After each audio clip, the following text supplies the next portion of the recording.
নমস্কার। যুক্তি তর্ক সঙ্গে অর্কয়ে আপনাদের স্বাগত। আপনাদের সঙ্গে আমি অর্কপ্রভ সরকার। সপ্তাহ তিনেক আগে কলকাতার একজন বিশিষ্ট নাগরিক, যাকে দেশের অনেক মানুষ চেনেন, তার সঙ্গে আমার হৃদ্য সম্পর্ক আছে। টেলিফোন করেছিলাম, এ কথা সে কথার পর তিনি নিজেই বললেন যে জনসুরাজ পার্টির প্রতিষ্ঠাতা ভোটকুশলী প্রশান্ত কিশোর, তার সঙ্গে তার 1 ঘন্টা ধরে টেলিফোনে কথা হয়েছে নানা বিষয় নিয়ে। সেই ভদ্রলোক আমাকে ফোনালাপ শেষ করার আগে বললেন, জানো প্রশান্ত কি বললো? আমি বললাম, কি বললো? বলল, দিদি তো গয়া। অর্থাৎ এই যে 250টা আসন নিয়ে নাকি তৃণমূল ক্ষমতায় আসবে, সেই দাবিকে ফুৎকারে উড়িয়ে দিয়েছেন একসময় আইপ্যাকের প্রধান কর্ণধার, এখনো তিনি আইপ্যাকের সঙ্গে পরোক্ষভাবে যুক্ত আছেন, প্রশান্ত কিশোর। আমি এই কথাটা বললাম কেন, তার কারণ আছে। আজকে যে শিরোনাম আমি দিয়েছি, ওরে তোরা জয়ধ্বনি কর, কার নামে জয়ধ্বনি করা হবে, কেনই বা করা হবে, সে নিয়ে বলবো। তার আগে জানাই, আমি সত্যিই আপনাদের কাছে চিরকৃতজ্ঞ। আপনারা যেভাবে আমার এই অনুষ্ঠানকে সহায়তা করছেন, সহযোগিতার হাত বাড়িয়ে দিয়েছেন, কৃতজ্ঞতা জানানোর ভাষা নেই। সামনে নির্বাচন, আপনাদের সহযোগিতা এভাবেই পাবো আশা করি। আপনারা যে ডিভাইসেই আমার এই অনুষ্ঠান দেখুন না কেন, সাবস্ক্রাইবার বাটনের পাশে যে থ্যাঙ্কস বাটন আছে, সেখানে ক্লিক করলেই সুপার থ্যাঙ্কস, এবং তারপর সরাসরি আপনাদের সহায়তা আমার কাছে পৌঁছে যাবে। দিন দুয়েক আগে খোকাবাবু বিরাট বড় বড় কথা বলেছেন, বিরাট। 27শে ডিসেম্বর বিকেল বেলা মেট্রোপলিটনে তৃণমূলের দলীয় দপ্তরে, অস্থায়ী দলীয় দপ্তর, যদিও 5 স্টার অফিস তাদের তৈরি হচ্ছে, খোকাবাবু ওই যেভাবে বলেন না, ওটাকে আমি ঠিক প্রেস কনফারেন্স বলি না, ওটা হচ্ছে কার্যত মনোলগ। তিনি বলে যান, সংবাদ মাধ্যম কয়েকটা প্রশ্ন করার সুযোগ পায়। এখন আবার নতুন নিয়ম চালু হয়েছে, তৃণমূল দপ্তরে সাংবাদিকরা ঢুকতে গেলে কিউআর কোড স্ক্যান করে ঢুকতে হবে। অনেকে বলছেন, কয়েকদিন আগে একটা সাংবাদিক সম্মেলনে একজন মহিলা সাংবাদিক অভিষেককে কিছু বেয়ারা প্রশ্ন করেছিলেন। সে ছবি আমি দেখেছি সমাজ মাধ্যমে। তাতে অভিষেকের যে রিয়াকশন ছিল, স্পষ্টত মনে হচ্ছিল তিনি যথেষ্ট বিব্রত এই ধরনের বেয়ারা প্রশ্নের মুখে পড়ে। এরা গোল গোল প্রশ্ন, মন জোগানো প্রশ্ন শুনতে খুব ভালোবাসেন। যখনই কোনো বেয়ারা প্রশ্ন করা হয়, সাংবাদিকদের ধর্মই বেয়ারা প্রশ্ন করা, তখন তাদের কি বলবো আর কি, তারা যে কতটা অসহিষ্ণু সেটা কিন্তু প্রকাশ্যে চলে আসে। আমি জানি না কিউআর কোড স্ক্যান করে দলীয় দপ্তরে ঢুকতে হবে এই ফরমান যে জারি করা হয়েছে, তার পিছনে এই ঘটনার কোনো ছায়া আছে কিনা। খোকাবাবু দিল্লিতে যাবেন, খুব ভালো কথা, যেতেই পারেন। দিল্লি তার কাছে অপরিচিত শহর নয়। 2014 থেকে তিনি সাংসদ, কয়েকজন মন্ত্রী, কয়েকজন সাংসদও তার সঙ্গী হচ্ছেন। মুখ্য নির্বাচন কমিশনার জ্ঞানেশ কুমারের কাছে জবাবদিহি চাইতে যাবেন। কেন 1,36,00,000 লজিক্যাল ডিসক্রিপেন্সি আছে বলে তাদেরকে ডাকা হবে, ছোটবাবু বলছেন। কি করে কমিশন এত তাড়াতাড়ি 1,36,00,000 নামটা পেয়ে গেল? তিনি জবাব চাইবেন। ভাবকানে এমন, নির্বাচন কমিশন বোধহয় তৃণমূল কংগ্রেসের কোনো পদাধিকারী, জ্ঞানেশ কুমার হয়তো তৃণমূল কংগ্রেসের কোনো পদাধিকারী, তিনি সর্বশক্তিমান এয়ার অ্যাপারেন্ট, তিনি জবাবদিহি চাইতে যাচ্ছেন। কমিশন নাকি বাধ্য তিনি যা বলবেন বা প্রশ্ন করবেন তার জবাবদিহি করতে। মামার বাড়ির আবদার বললেও এটা কম বলা হয়। এগুলো হচ্ছে পিসির বাড়ির আবদার। যাক, ভাইপো যাবেন। তিনি জয়নগর থেকে জেলা সফর শুরু করবেন, করতেই পারে। বৈভবের আস্ফালন মানুষ দেখবে, 4,000 পুলিশ দেখবে, পুলিশি ঘেরাটোপের মধ্যে একেবারে একটা চেনা ইকোসিস্টেমে ছোটবাবু থাকেন। মাটির রাজনীতি কখনোই তিনি করেননি, ভবিষ্যতেও করবে বলে মনে হয় না। তিনি পুলিশি নিরাপত্তায় বিলাস বসনে থাকেন, প্রচুর টাকা তার দলের, তার নিজেরও কম টাকা নেই। তিনি বৈভবের আস্ফালন করুন, বিলাসে ডুবে থাকুন, সেটা একান্তভাবে তার ব্যাপার। কিন্তু পশ্চিমবঙ্গের মানুষ এত বৈভব, এত বিলাস কিন্তু খুব একটা পছন্দ করেন বলে তো অন্তত আমার মনে হয় না। এটা কিন্তু বাংলার বৈশিষ্ট্য। বাঙালি রাজনেতাদের বৈভবের আস্ফালনকে কখনো পছন্দ করে না, অতীতেও করেনি, এখনো করে না, ভবিষ্যতেও করবে না। ছোটবাবু বৈভবের আস্ফালন করেন কারণ তিনি আজকে যা হয়েছেন সেটা তার নিজের যোগ্যতায় হননি। তিনি মমতা বন্দ্যোপাধ্যায়ের ভাইপো, তৃণমূলের ইয়ার অ্যাপারেন্ট, সেই জন্য তাকে ঘিরে একটা স্তাবকদের বলয় থাকে। সেই স্তাবকরা উচ্চকণ্ঠে তার জয়ধ্বনি করেন। তা খোকাবাবু জ্ঞানেশ কুমারের সঙ্গে দেখা করতে যাবেন, কার কি এসে যায়? আমি যাব। ভাবখানে এমন, তিনি দিল্লিতে পা রাখবেন আর দিল্লি কেঁপে উঠবে, নির্বাচন সদন কেঁপে উঠবে। দিল্লিতে যারা রাজনীতি করেন, সাংবাদিকতা করেন, তারা সব একেবারে তড়ি ঘড়ি করে ছুটবেন কি বললেন খোকাবাবু সেটা শুনতে সাংবাদিকরা। আর রাজনৈতিক নেতৃবৃন্দ রীতিমতো সমীহ করবেন, দেখো এয়ার অ্যাপারেন্ট এসছে, দেখো। সেই জন্য আমি বললাম, ওরে তোলা জয়ধ্বনি কর। খোকাবাবু দিল্লিতে যাচ্ছেন, খোকাবাবু রাস্তায় নামছেন, জয়ধ্বনি করতেই হবে। সমবেত বৃন্দ গানে চলুন আমরাও মেতে উঠি। ইকোসিস্টেম যেভাবে ছোটবাবুকে মহান নেতা হিসাবে তুলে ধরেছেন, সেনাপতি হিসাবে তুলে ধরেছেন, তা সেখানে আমাদেরও দু একবার জয়ধ্বনি করি, অসুবিধাটা কি আছে? জয় খোকাবাবুর জয়, জয় খোকাবাবুর জয় বলতে কোনো অসুবিধা নেই, বলেও দিলাম। বাস্তবটা কি? বাস্তবটা একেবারে অন্য রকম। ওই যে প্রশান্ত কিশোর ওই বিশিষ্ট ভদ্রলোককে বলেছেন না, দিদি তো ইসবার গয়া। খোকাবাবুও জানেন যে যতই তিনি তর্জনী উঁচিয়ে ওকে চ্যালেঞ্জ, এই আস্ফালন দেখে নেব, বুঝে নেব, ক্ষমা চান, এই করুন না কেন, ভিতরে ভিতরে ভয়ের চূড়া স্রোত কিন্তু তাদের গ্রাস করেছে। ছোটবাবু ভার্চুয়াল মিটিং করেন, 1 লক্ষ পদাধিকারী বিএলএদের সঙ্গে মিটিং করেছেন, বলেছেন নাওয়া খাওয়া বলে আপনাদের পড়ে থাকতে হবে, ওই যেখানে শুনানি হচ্ছে ঢুকতে হবে, কমিশন যদি ঢুকতে না দেয় বলবেন লিখিত দেখান, লিখিত। আর মমতা বন্দ্যোপাধ্যায়কে চতুর্থবারের জন্য মুখ্যমন্ত্রী করতে হলে বিএলএদেরই ভূমিকা নিতে হবে, তারাই দলের সম্পদ, তাদেরকে এগিয়ে আসতে হবে। দেখুন, তৃণমূলের এই এসআইআর শুরু থেকে এখনো পর্যন্ত তৃণমূল যে কটা দাবি করেছে একটা দাবিও মানেনি কমিশন।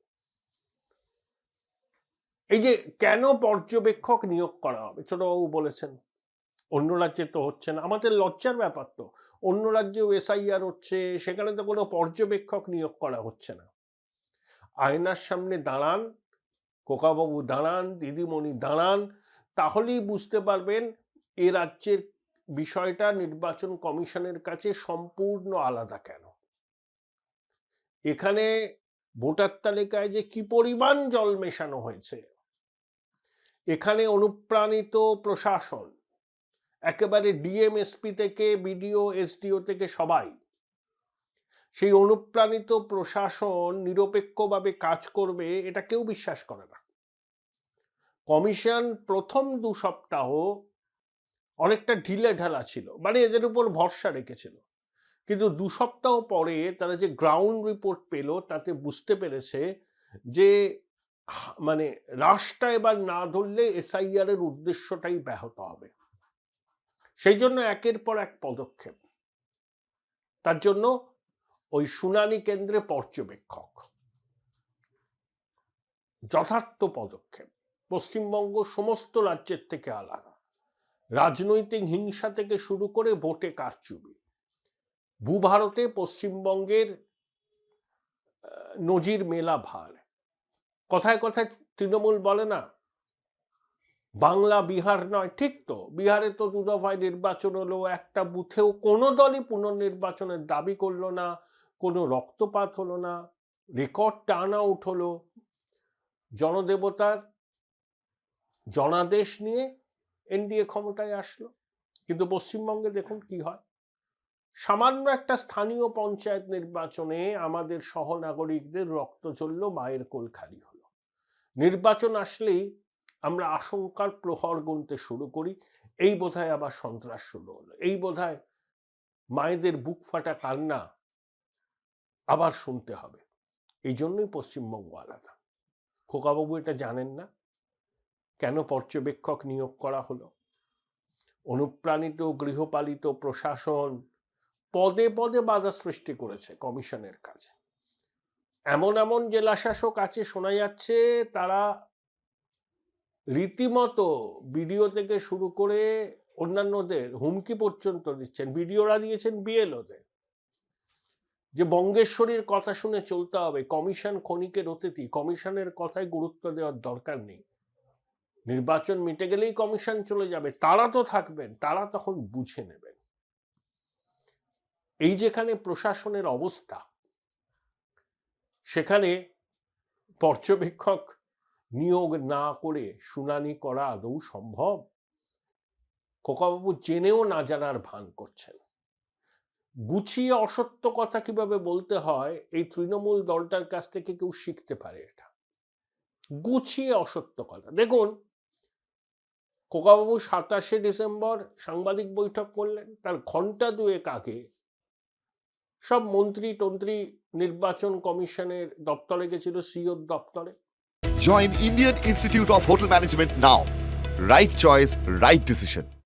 সেখানে কলঙ্কিত প্রাক্তন ক্রীড়ামন্ত্রী ছিলেন, তিনি কি বললেন জানেন? 55 লক্ষ নাম বাদ গেছে।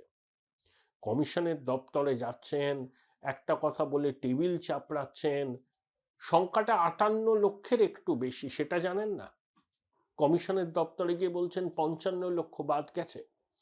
আর কার কার নাম বাদ গেছে, মৃত, স্থানান্তরিত, এক অন্য জায়গায় নাম আছে, পাকাপাকিভাবে চলে গেছেন, সেই নামের তালিকা না বুথে বুথে টাঙিয়ে দেওয়া হয়েছে।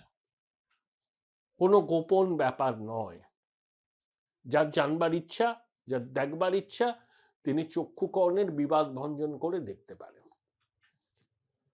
তাহলে এমন একজনকে তৃণমূল পাঠালো নির্বাচন কমিশনের সিইও দপ্তরে, তিনি প্রকৃত তথ্যটাই জানেন না। ভাবুন। আর ছোটবাবু তো আস্ফালন করছেন। আমি বলছি তো তিনি দিল্লি যান, প্রতিবাদ করুন, তার প্রতিবাদ করার অধিকার আছে, সাংবিধানিক কাঠামোর মধ্যে দাঁড়িয়ে প্রতিবাদ করুন, পদযাত্রা করুন, যেখান থেকে খুশি সারা বাংলায় দাপিয়ে বেড়ান, কেউ বাধা দিচ্ছেন, এটা আপনাদের গণতান্ত্রিক অধিকার। সব রাজনৈতিক দলের এই অধিকার আছে, তারা সেই অধিকার অবশ্যই প্রয়োগ করতে পারে। শ্রমিক ভট্টাচার্য কটাক্ষ করে বলেছেন যা করার করুন, কেউ বাধা দিচ্ছে না, দয়া করে পশ্চিমবঙ্গটাকে পশ্চিম বাংলাদেশ হতে দেবেন না। আমার শ্রমিকবাবুর কথাটায় গুরুত্ব দেওয়ার অবশ্যই কারণ আছে। তিনি কটাক্ষের সুরে বললেও বাস্তব পরিস্থিতির অনেকটাই বোধহয় তুলে ধরেছেন। লাশ নিয়ে রাজনীতি করছে বিজেপি। বাংলাদেশে সনাতনী যুবক দীপু দাসের নৃশংস হত্যাকাণ্ডের পর সারা বিশ্বে প্রতিবাদ হচ্ছে। এমনকি আমেরিকার জনপ্রতিনিধি রো খান্না পর্যন্ত প্রতিবাদ করেছেন। বিভিন্ন দেশ থেকে প্রতিবাদ হচ্ছে। ভারতের বিদেশ মন্ত্রক প্রতিবাদ করেছে, যদিও ঢাকা বলেছে পরিকল্পিতভাবে একটা ঘটনাকে সংখ্যালঘুদের উপর পরিকল্পিত আক্রমণ বলে ভারত সরকার চিহ্নিত করতে চাইছে, এটা সর্বৈব মিথ্যা। এই সিলেক্টিভ ন্যারেটিভের ফলে বাংলাদেশের মানুষ, বাংলাদেশের হাই কমিশনের বিরুদ্ধে ভারতবাসীর ক্রোধের উদ্রেক হচ্ছে। বাংলাদেশ নাকি একেবারে স্বর্গরাজ্য, শান্তি বিরাজ করছে, সেখানে ধর্মীয় সংখ্যালঘুরা একেবারে সুখে শান্তিতে আছেন, সব অধিকার ভোগ করছেন। রণজিৎ জয়সওয়াল প্রেস কনফারেন্সে কি বলেছিলেন? বিভিন্ন সূত্র থেকে তারা খবর পেয়েছেন 2900 ঘটনা ঘটেছে সংখ্যালঘুদের উপর নির্যাতন। চিন্ময় প্রভুর এখনো জামিনে মুক্তি পায়নি। একটা কথা, আমার প্রতিবেদন তো বাংলাদেশের অনেকে দেখেন, একটা প্রশ্নের উত্তর দেবেন। 71 সালে যখন বাংলাদেশ স্বাধীন হলো তখন সেখানে হিন্দু পপুলেশন কত ছিল? 22-23%। 54 বছর পরে কত? 8%। ভারতবর্ষে স্বাধীনতার সময় মুসলমান পপুলেশন যা ছিল 14%-এর একটু বেশি। অদৃষ্টের সঙ্গে অভিসারের 77 বছর পর মুসলমান জনসংখ্যা প্রায় 20%। ভারতবর্ষে মুসলমান জনসংখ্যা বাড়লো আর বাংলাদেশে হিন্দু জনসংখ্যা কমলো। এরপরেও বাংলাদেশের কর্তা ব্যক্তিদের মুখে ব্যাখ্যা শুনতে হবে এখানে হিন্দুরা নিরাপদে আছেন, সাম্প্রদায়িক সম্প্রীতির পীঠস্থান বাংলাদেশ। এত বড় নির্জলা মিথ্যা একমাত্র জঙ্গি ইউনুসের সাঙ্গপাঙ্গরাই বলতে পারে। খোকাবাবু বলছেন লাশের রাজনীতি করছে বিজেপি। দীপু দাসের হত্যাকাণ্ড কোনো বিচ্ছিন্ন ঘটনা নয়, পরিকল্পিতভাবে বাংলাদেশে হিন্দু নিধনযজ্ঞ যেটা চলছে তার একটা বহিঃপ্রকাশ মাত্র। এই ঘটনা নিয়ে যদি আমরা চুপ করে থাকি নিজেদের বিবেকের কাছে আমরা ছোট হয়ে যাব। তাই সবাইকে প্রতিবাদ করতে হবে। ভারতবর্ষ হিন্দু প্রধান দেশ। গান্ধীজি বলেছিলেন শুধু ভারতবর্ষ নয়, পৃথিবীর যেখানেও হিন্দুরা আক্রান্ত হবেন ভারতকে পাশে দাঁড়াতে হবে, কারণ সারা বিশ্বে হিন্দুদের অভিভাবক কিন্তু ভারতবর্ষ। যারা গান্ধীজিকে নিয়ে এত কথা বলেন, মহাত্মাজির আদর্শ থেকে এনডিএ সরে আসছে, বিজেপি সরে আসছে, তারা গান্ধীজির এই কথাটা মনে রাখেননি। ছোটবাবু এগুলো জানবেন আমি বিশ্বাস করি না, কিন্তু তার স্পিন ডক্টরসরা তাকে অন্তত সৎ পরামর্শটুকু দিতে পারেন, ভবিষ্যতে দেবেন এই আশা করি। না হলে তর্জনী উঁচিয়ে যতই তিনি একে ওকে চ্যালেঞ্জ করুন না কেন, আসলে সেটা শূন্য কুম্ভের ঝঙ্কার ছাড়া কিছু নয়। প্রবাদ আছে না, এমটি ভেসেল সাউন্ডস মাচ।